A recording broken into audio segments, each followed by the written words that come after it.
Welcome to Locksportcast, your weekly source for Locksport news and sometimes interviews. This is episode 68, recorded September 18th, 2021. I'm your host, Charles Current. In today's episode, family-owned locksmith to close after nearly 90 years, Bosnianbill Rebranded, Roon taking a break, layered bike security, teaching politicians to pick locks, 3D printing a bump key, making keys on a 4-axis mill, how firefighters deal with locks, Mog's Locksport journey, another criminal actually caught picking a lock, meetups, sales, giveaways, and more.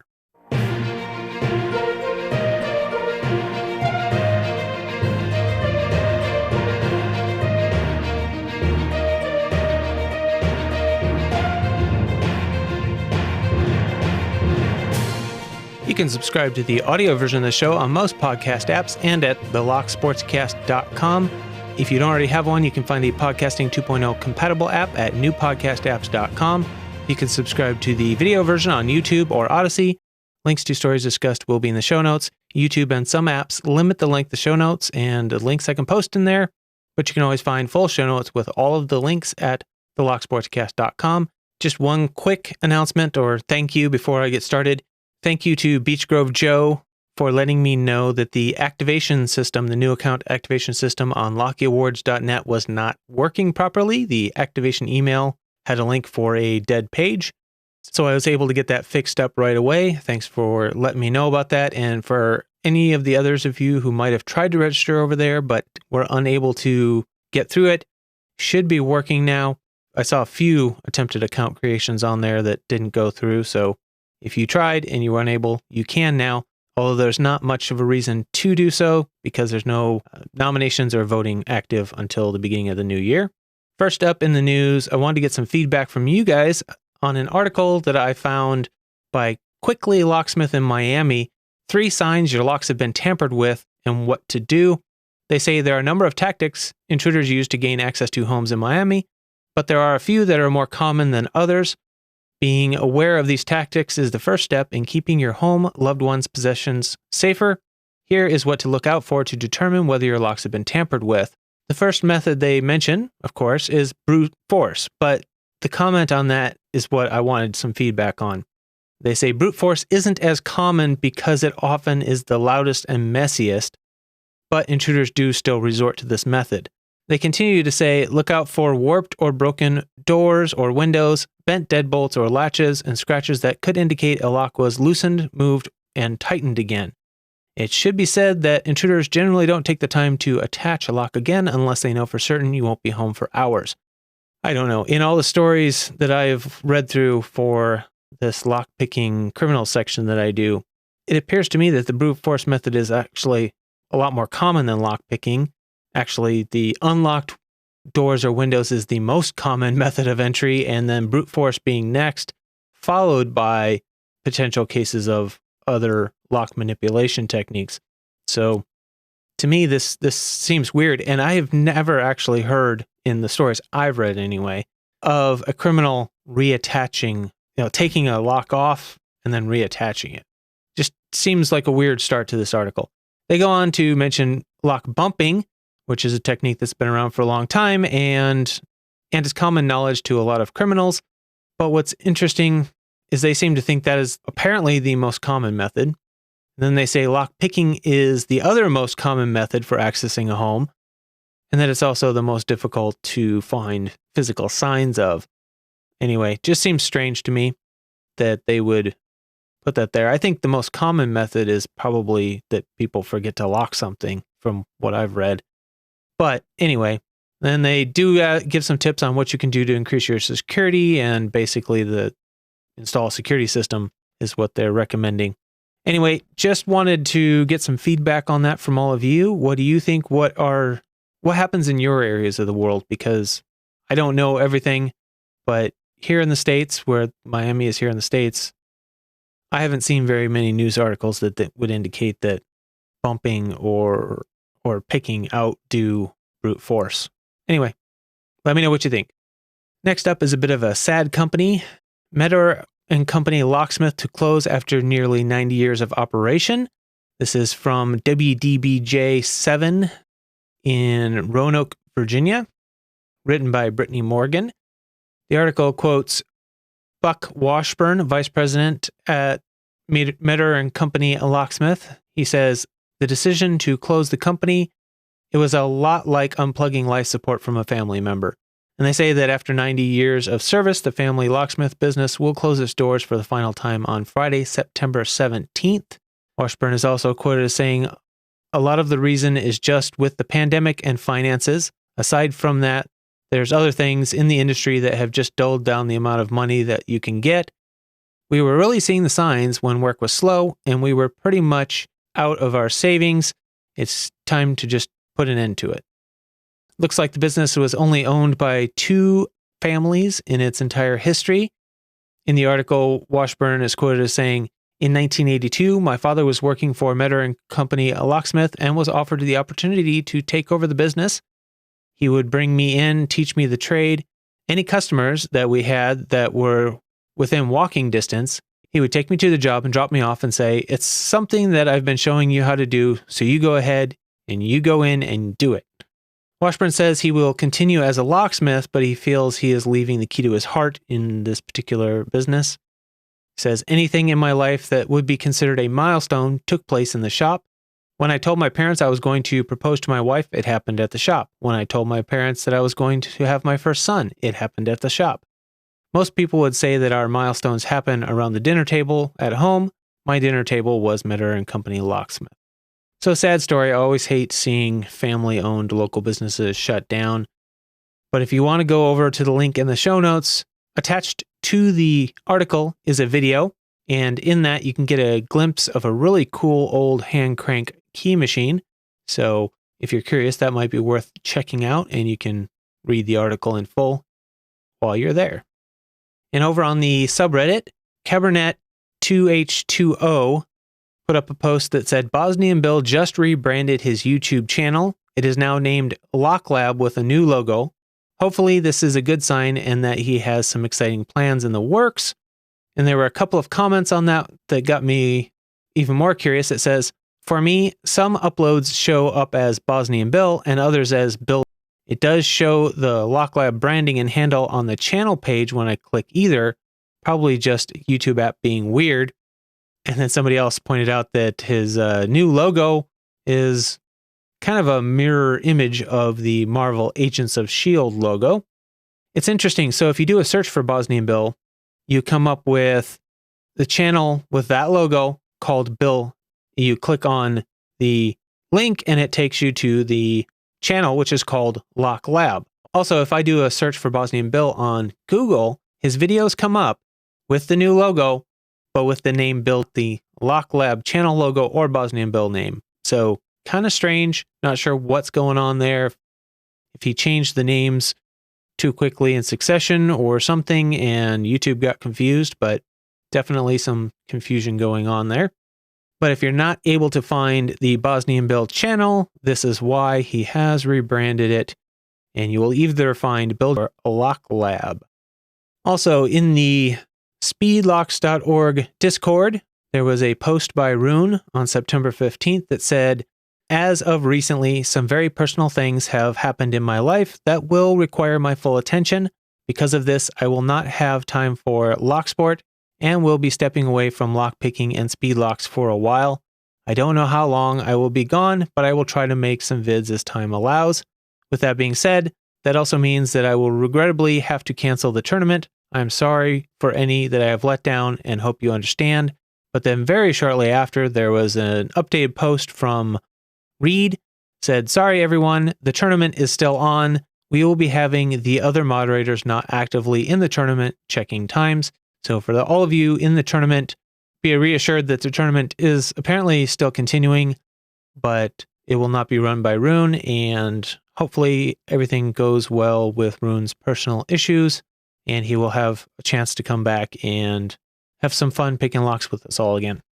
And Aaron Hamlin on Twitter posted, my layered bike security draft is in approximately 19 pages. If you're in the Locksport community or a bike enthusiast, DM me for a link to give early feedback. And then he updated a little bit later that said now up to 21 pages. I will have a link in the show notes to that tweet in case you want to go over there and see if you can get an early draft copy to give him some feedback. It's not something I will be doing, so I didn't bother to DM him to get a copy, so I don't know what all is in there. I just don't have time to deal with that at the moment, so I will leave it up to you guys if you're interested to head over and help him out some. And then apparently, Des Moines Locksport taught politicians and staff how to pick locks. So it was a tweet from Des Moines Locksport on Twitter said, "It was an interesting day that when we taught a few hundred politicians and their staff how to pick locks." And attached to that tweet was a picture from Paul D. Pate, Iowa Secretary of State, that read, "Dear the Open Organization of Lockpickers /Tool, I wanted to send my sincere thanks for partnering with my office and the National Association of Secretaries of State for the NASS 2021 Summer Conference in Des Moines. We received numerous compliments on Iowa's hospitality, how well the conference went, and how much everyone appreciated the events. That would not have been possible with the generous contributions from your company." I think that should have been, that would not have been possible without. Anyway, it says, "We greatly appreciate you helping us conduct this great event and hope to work with you again in the future." So that's very cool. And I thought, I wonder how that came about. So I replied to the post, "Very cool. Care to provide background info? How did you end up at that conference?" The reply came back, "It's a regular conference, but it's hosted by a different secretary each year. This year it was hosted in Des Moines, and they asked us to participate during the Hacking Demystified half-day event to kick off the con. Definitely a different crowd, still fun though." So anyway, I thought that was very cool and a different crowd to teach to, but definitely a crowd that probably should know what Locksport is actually all about, so they don't just have a knee-jerk reaction and make laws or do other things to try to stifle it. And back on the Reddit, ColtyMac226 put up a post that said, "3D printed a bump key, then duplicated it in metal at an automated minute key kiosk." And they have a picture of a 3D printed Schlage style key with bump key bitting, but it's in a clear plastic. And then the blade was actually darkened with, it appears, Sharpie. And from the comments, it sounds like that the automated kiosk couldn't copy the original clear only version, so colored it in with Sharpie to give it something to read to make a good copy. And the picture also includes a picture of the copy. Pretty cool idea, and I wonder how well that would work with the keys that I have impressioned. Because one thing about impression keys is the act of impressioning could potentially weaken the key. That's why they break sometimes. So is it a good idea to use an impressioned key long term? No. So maybe this would be a quick option for those of us without a locksmith that's willing to make us a copy of an impression key. We could just take it down and, if it's a common blank, have it done at the minute kiosk. Anyway, just a thought. And back over on Twitter, Naomi Wu put up a post that said, "Get my keys cut at a locksmith like a peasant. One shot with the Carvera 4-axis mill with tool changer by Makira Inc. Cool picture showing that she managed to mill out a Schlage key from a piece of brass and made a complete code cut Schlage key, complete with the key profile and everything out of just a piece of metal." So anyway, I thought that was really cool. An interesting way to make a key, probably not the most efficient way, but if you're trying to make a key from a photograph and it's a restricted blank, that might be a way to get it done. And now we'll bounce right back to the subreddit where Easily Confused 13 put up a post called "Lego Combination Lock Safe with Visible Mechanism." And it's a short little video demonstrating this little combination lock built out of Lego pieces. And when you unlock it, a little storage container on the back comes out, so you can dump out your little, in this case, Lego pieces that were stored in there. It's not very big, but it's a very cool visible combination lock mechanism. And I think it would be a good tutorial for teaching how combination locks work. And in the comments, Easily Confused said, "Here's a link to the tutorial I copied. Like with all my builds, I did not have all the parts I needed, so I modified, improvised, and winged it for the rest. You can do the same if you do not have all the parts. This should get you started," and it's the link to the original video that they followed. So I think that was a really interesting project, worth noting. Also on the Reddit, the NotSoCivilEngineer put up a post, said, made a laminated padlock and posted a short video demonstrating it. Mr. Picker commented, awesome stuff as always. What kind of core inside? Not that it matters. You can probably throw any either Master or American core in it. And the NotSoCivilEngineer came back and said that it's currently an American core, but has some plans to possibly make it so that there's multiple cores back to back in a long key in one lock. So that would be an interesting piece of engineering. So definitely keep an eye out for what he comes up with next. And we have an update on Brummie's Corbin lock. Starrylock did the draw for who will receive it next, and I won. So I will be the next person to attempt Brummie's Corbin lock. So please wish me luck. I will probably need all I can get. I'm not picking that much right now, so I'm probably quite rusty, and this is going to be quite the challenge. And then while I was over checking out Aaron Hamlin's Twitter for the bike security paper that he wrote, I saw another set of tweets he had put out where he said, it's interesting to see how different professions solve lock problems. Firefighters are a good one. What they call irons work involves using wedges and pounding tools. Note how they also go after the hasps holding the padlocks. And the tweet provides a link to a YouTube video of firefighters demonstrating how they open padlocked items. Thought that was interesting. And he also said, here's another one, this time firefighters attacking door cylinders. Notice the use of a K or R tool where a sort of shim goes behind the front mount of the lock. Then another wedge and lever tool is used to pull out the entire lock, with a link to another YouTube video with some good points about why they don't just break glass, and then goes into demonstrating how they remove locks and get through locked doors. So definitely worth checking out. Very educational on brute force entry techniques that the fire department would use. Moving on to meetups, we have one new one to announce this week. Longhorn Lockpicking Club, meeting September 25th, 7 to 9 p.m. at Beechcraft Beer in Austin, Texas. The others are going to be the same. I'll go through them real quick. Lockfest 2021, September 25th to 26th, Hotel Thermal, Czech Republic. ShellCon, October 8th and 9th, virtual meetup, but they do have a virtual lockpicking village. SaintCon, October 18th through the 22nd, Utah Valley Convention Center, Provo, Utah. Lockpicking lawyer, keynote speaker, and I think Rubber Band was going to be there with some of his merchandise. They have put out an update that they now have the schedule out for each day of the week, so you can check that out. The Master Locksmith Association Expo 21, October 22nd through the 24th, Telford International Center in Telford, UK.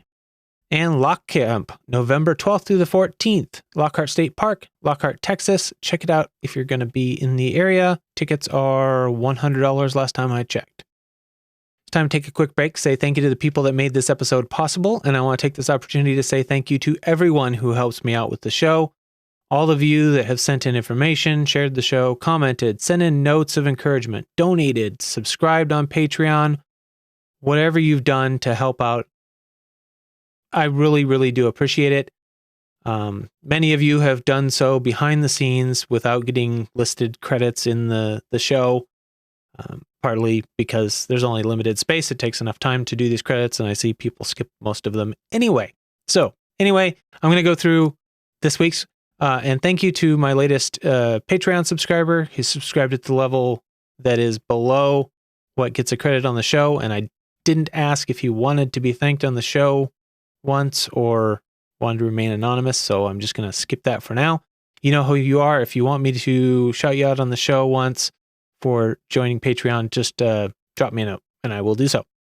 And with that, producers for this episode include all of the Patreon subscribers, including Medler, Pandafrog, Michael Gilchrist, Starrylock, Williams Brain, Dave to be Deciphered, Pat from Uncensored Tactical, PH Picker, Three Raccoons in a Coat, Sherelle, Patty Cakes, Dr. Hogmaster, Clayton Howard, aka Cool Tune, Mog, John Locke, Ratyoke, Mr. Picker, Cranky Lockpicker, Real Tater, and the chief content producer for this episode, probably no big surprise, it's Terrell, aka Anthony on Twitter. Other content producers for this episode are Beach Grove Joe, Clayton Howard, aka Cool Tune, Good Guy, aka B&E A to Z, Holly, iFisk, Jimmy Longs, Joshua Gonzalez, Lockkraken, Mog, Pocket Woman, Roon, Sec Philomath, Cisco Spaceman, Starry Lock, Tony Verelli of 3D Locksport, and Wendt. Thank you to all of you for helping to make this episode possible.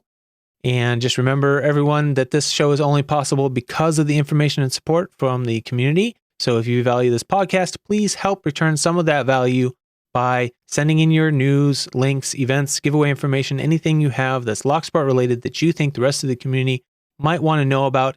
Remember, not everybody is in the Discord, not everybody is on Reddit, not everybody is in the Facebook groups or on YouTube. So some people know things that they think are common that the other parts of the community don't, and it would be good if we can share them all with everyone. So you can send them in to me, any of the methods in the show notes or at thelocksportscast.com/support. You can find all the different ways to support the show and contact me. Don't forget to share the show with your lockpicking friends in person or online. Either way helps. You can leave a review on your favorite podcasting platform if they have that feature, or a comment and a thumbs up on YouTube or Odyssey would be appreciated. Subscribe to the video version of the podcast on YouTube or Odyssey. And if you want a video version of the actual podcast on your podcast app, if it supports video, I can walk you through how to get that working. I have managed to do it for myself. Also, you can do the audio-only version on your podcast app. You can also donate via PayPal or subscribe on Patreon. If you do subscribe on Patreon, I try to get you each episode about a day early before everybody else does. So you can go to thelocksportscast.com/support for all those different ways to support the show. If you support the show with information or a donation, I will give you credit on the show and in the show notes. So thank you very, very much. As for the state of the podcast, I'm still accepting Locksport Journey Stories and Journey to Black Stories. So be sure to send those in if you have anything interesting you would like to share with the community about your journey through Locksport. If you want to send me just general feedback, you can go to thelocksportscast.com/contact. Feedback can be kept confidential if you want, or I can share it on the show. Your choice. If you want it shared on the show, just make sure that it is reasonable length, polite, work and family safe, not political, and not just drama. And that can be submitted in the form of a written note, video, or audio content. I will accept any of those and play them on the show if appropriate. And for a Locksport journey story, we have Mog's Journey to the Journey to Black. It reads, I very nearly bought some starter stuff from Sparrows some years ago just because lockpicking looked like it could be fun to learn a bit about. I ended up passing on it that time for reasons I don't recall, but assume were related to still being in school or just finished school and still broke. Fast forward to February 2021, I was catching up with a friend that I used to play Magic: The Gathering with. I asked this friend what he was up to in lieu of MTG since it wasn't an option due to COVID restrictions. They told me not a whole lot, mostly just playing guitar and lockpicking. This got me pretty intrigued and reminded of that time I almost took the plunge years ago. Given the lack of a bunch of my usual hobbies and my desire to find something to do that didn't involve a computer screen, I decided now was the time to give it a try. I thought I would start by just dipping my toe in the shallow end of lockpicking, but I am no one to leave a puzzle unsolved, and that's what locks quickly became to me. Fascinating puzzles to solve. After working through the Sparrow's progressive locks in a day, I opened a Master Lock number 3 as my first real lock. I figured out a few other random locks I managed to get for reasonably cheap and got my first belt at Orange with an Abus 5540. It was around this time that I discovered the LPU Discord server and came to greatly value the friendly community, brilliant pickers, and advice that it had to offer. I've been online on the server pretty much every day since then. I went on to pick an Abus 80 Ti 50 for green, then an American Lock 1100 for blue, and still enjoy seeing my first challenge lock make its way around the world. At this point, I had come to acquire more locks than I had time to pick and enough tools to match, whether for picking or lock making or otherwise. Needless to say, I ended up well in the deep end of the hobby and knew I wasn't stopping at blue. Even with these ambitions though, the first lock I failed to pick was somewhere along the way working my way up through those earlier belts. I got some quick set from the local hardware store, expecting to make quick work of it since, lol, quickset. Turns out I had gotten myself a Smart Key Gen 3, and this was the lock that taught me how important it is to truly understand the lock you intend to pick. I decided that was a lock to save for another time given what I'd learned about it. I started getting into dimple locks around the time I got blue and went on to pick the Abus XP2 and Sargent Signature LFIC for my purple belt.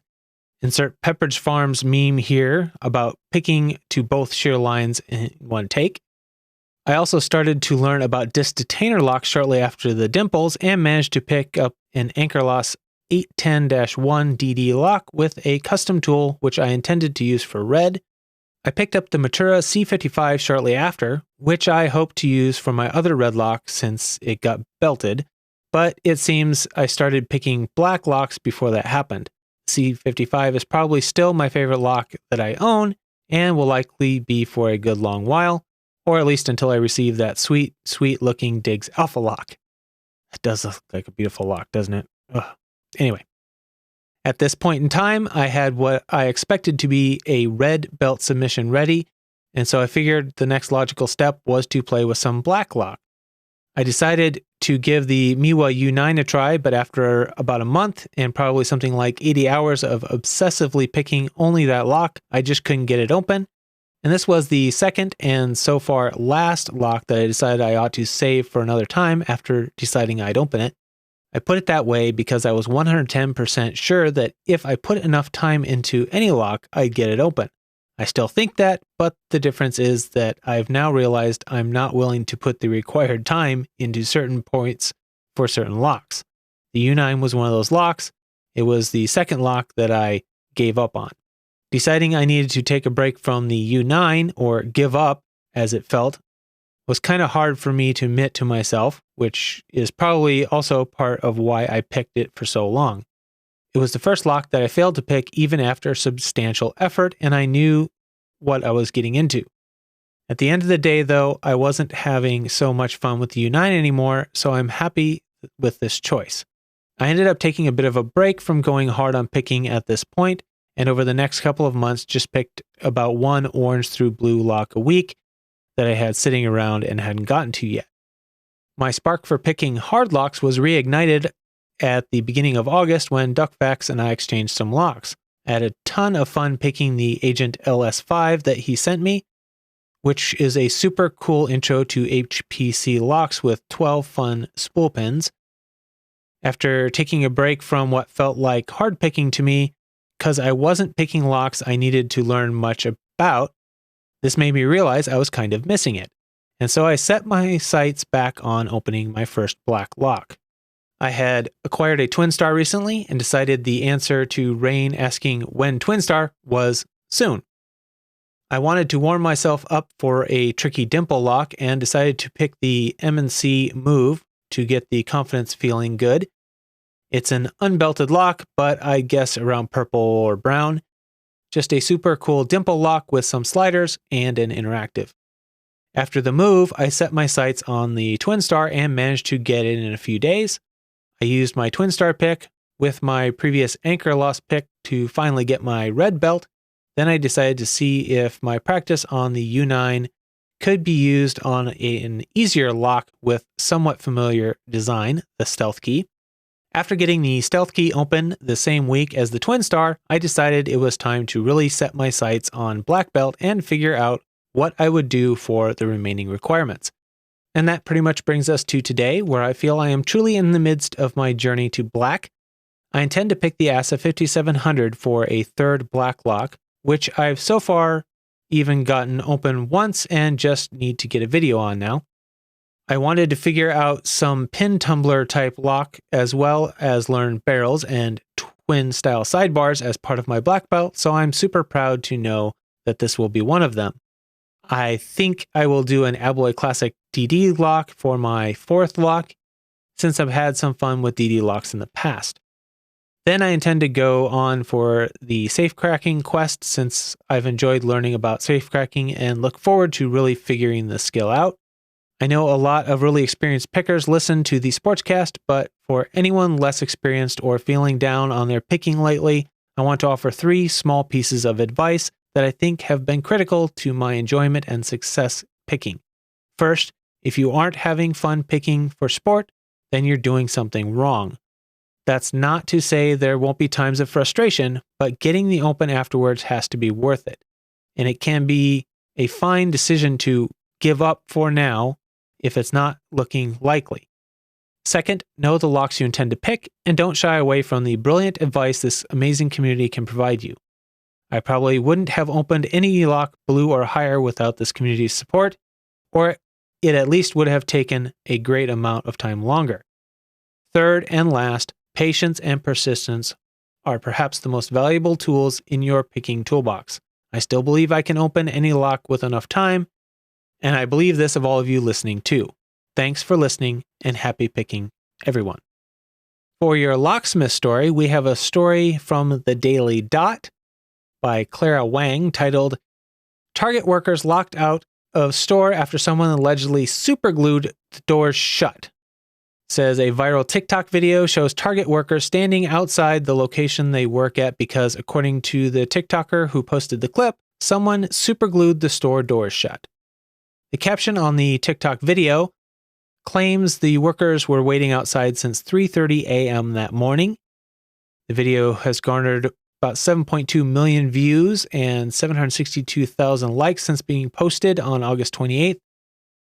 The video pans over Target employees standing in front of the store and says, Locksmith finally showed up 20 minutes before the store opened.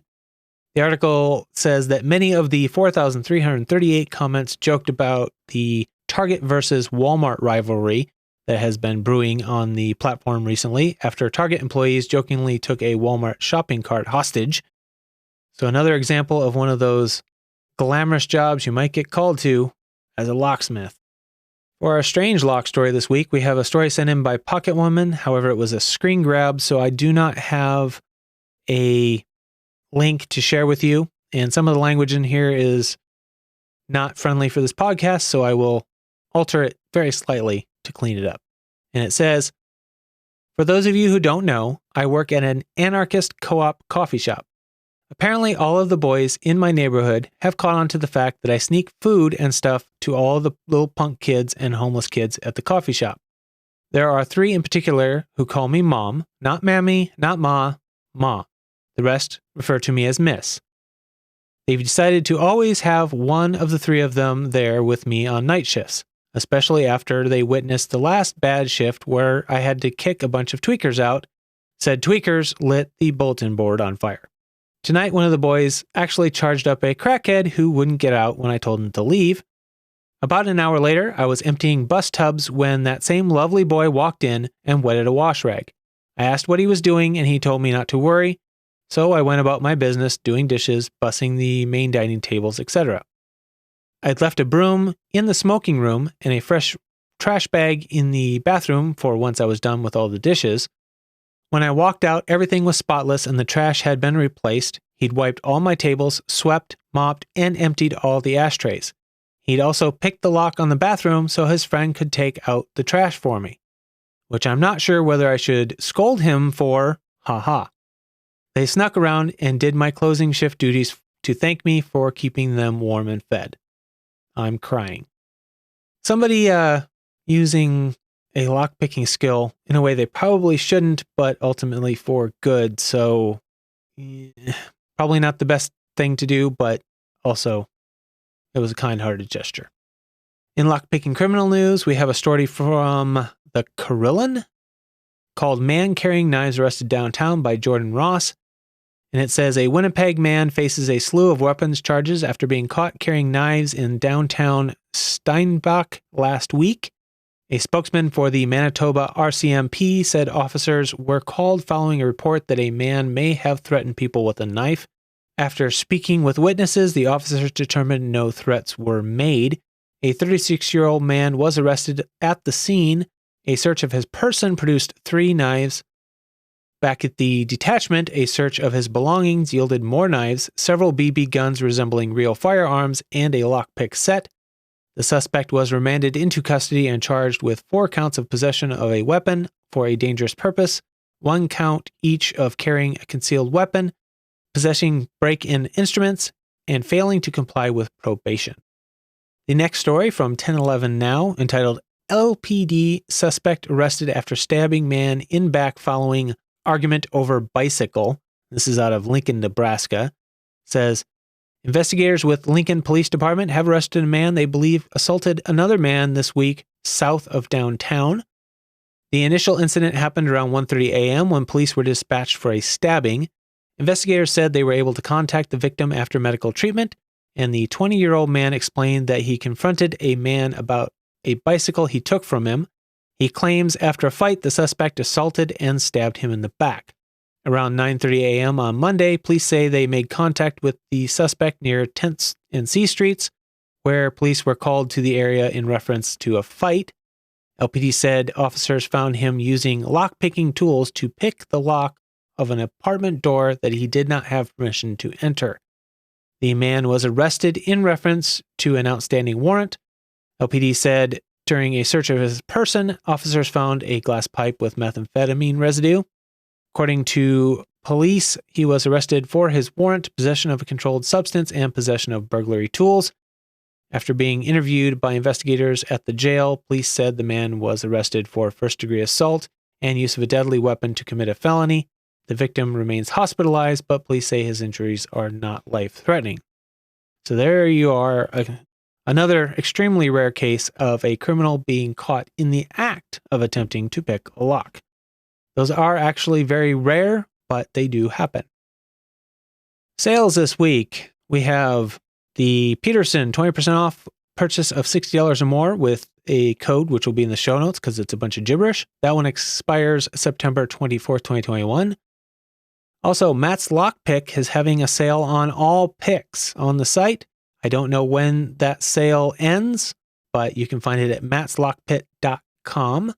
Also, it was posted in the LPU Discord sales section that Sargent & Greenleaf 6730-100 Safe Lock Kit by Sargent & Greenleaf is on Woot for $77.44 instead of the normal Amazon price of about $89. Looks like it ends September 28th-ish or when it's sold out, and there will be a link in the show notes in case you wanted to learn safe cracking and didn't have a Group 2 safe lock yet. Wendt has the new Lockmaster picks on sale, 10% off with the discount code LOCKNOOB10, good through the end of the month.